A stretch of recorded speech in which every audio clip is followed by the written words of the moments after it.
មានជីវិតតស៊ូក្រោយក្តៅ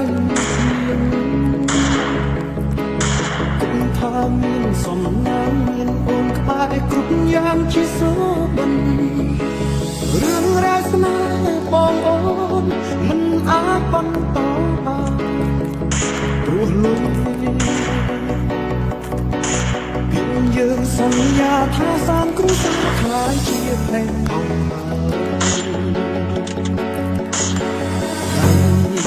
តែធ្លាប់អត់បងបានទ្រូង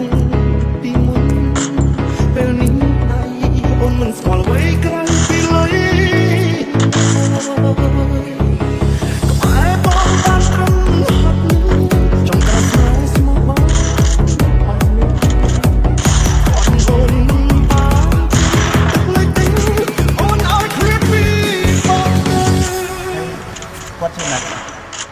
បាច់ចង់ដឹងទេ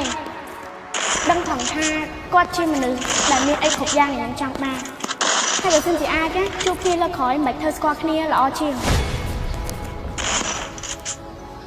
អូនប្អូនស្រីរបស់ខ្ញុំទឹកលុយសម្លាប់ទឹកចិត្តខ្ញុំស្ទើរស្លាប់